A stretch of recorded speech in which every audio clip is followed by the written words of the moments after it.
Taste the Daily. Natarajapuram பகுதியைச் சேர்ந்த சரவணன் என்பவருக்கும் அவரது பக்கத்து வீட்டுக்காரரான சுகேல் என்பவருக்கும் இடையே தகராறு ஏற்பட்டு ஒருவரை ஒருவர் தாக்கிக் கொண்டதாக கூறப்படுகிறது. இந்நிலையில் அரசு மருத்துவமனைக்கு சிகிச்சை பெற வந்தபோது இரு தரப்பினருக்கும் இடையே மோதல் ஏற்பட்டதால் பரபரப்பான சூழல் நிலவியது. ஸ்டாலின் ஆட்சியில் ஏவல் துறை செயலற்று உள்ளதால் துணிகரத்துடன் குற்ற சம்பவங்கள் நடைபெறுவதாக குற்றச்சாட்டு எழுந்துள்ளது. சென்னை நந்தம்பாக்கம் அருகே தீபாவளி சீட்டு நடத்தி 9 லட்சம் வரை மோசடி செய்த நபர் பிடிபட்டார். மணப்பாக்கத்தைச் சேர்ந்த சங்கர் என்பவரிடம் அவரது உறவினரான தேவி என்பவர் 78 பேரை சீட்டில் சேர்த்துவிட்டு 9,36,000 ரூபாய் வசூலித்து கொடுத்துள்ளார். சீட்டு முடிவடைந்ததும் சங்கர் பரிசு பொருட்களை தராமல் ஏமாற்றிய நிலையில் பிடிபட்டார். திறனற்ற திமுக ஆட்சியில் ஏவல் துறை கும்பகர்ண தூக்கத்தில் உள்ளதால் அதிக பண மோசடிகள் நடப்பதாக குற்றம் சாட்டப்பட்டுள்ளது. புதுச்சேரியில் செம்பு கட்டியை கொடுத்து 1 கோடி ரூபாய் மதிப்பிலான தங்கச் செயின்களை பெற்று ஒருவர் மோசடியில் ஈடுபட்ட சம்பவம் அரங்கேறியுள்ளது.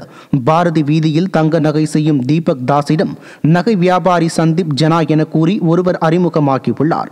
இந்நிலையில் அவர் தீபக் தாஸிடம் 40 கிராமில் 20 தங்கச் செயின்களை வாங்கிக் கொண்டு அதற்கு ஈடாக தங்க கட்டியை வழங்குவதாக கூறி 1.8 கிலோ எடையுள்ள செம்பு கட்டியை அளித்து மோசடி செய்ததாக கூறப்படுகிறது. சென்னை வடபழனியில் வீட்டு வாசலில் மனித மண்டை ஓடு மற்றும் எலும்புகள் கண்டெடுக்கப்பட்டிருப்பது அப்பகுதி மக்களிடையே அச்சத்தை ஏற்படுத்தியுள்ளது. சோமசுந்தர பாரதியார் நகர் 4வது தெருவைச் சேர்ந்தவர் கருணாகரன் என்பவரது வீட்டின் வாசலில் மனித மண்டை ஓடு மற்றும் எலும்புகள் இருந்ததை கண்டு அதிர்ச்சியடைந்தார். இந்த விஷமச் செயலில் ஈடுபட்டவர்கள் தேடப்பட்டு வரும் நிலையில் இரவு நேரத்தில் காவல்துறை முறையாக ரோந்து பணி செய்யாததே இதுபோன்ற சம்பவங்களுக்கு காரணம் என பொதுமக்கள் குற்றம் சாட்டுகின்றனர். மண்டை ஓடு இருந்தது, 2 கை எக்ஸ் மாதிரி போட்டிருந்தது. எல்லாரும் வந்தாங்க. மற்றபடி இப்போ லேடிஸ் எல்லாம் பயப்படுவாங்கல்ல.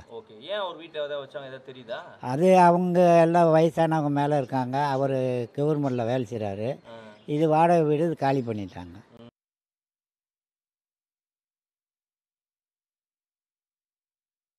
கணவனை பிரிந்து லட்சுமி என்ற பெண் உமாபதி என்பவருடன் வாடகை வீட்டில் தம்பதியராக வாழ்ந்து வந்தனர்.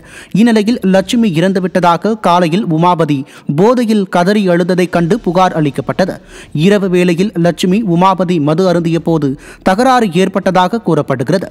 உமாபதி மது போதையில் பதில் அளிப்பதால் லட்சுமியின் இறப்பிற்கான காரணம் புரியாமல் காவல்துறை திணறி வருகிறது. ஸ்டாலின் மாடல் ஆட்சியில் போதை புழக்கம் அதிகரித்திருப்பதால் கொலை சம்பவங்கள் அதிகரித்து வருவதாக பலரும் குற்றம் சாட்டுகின்றனர்.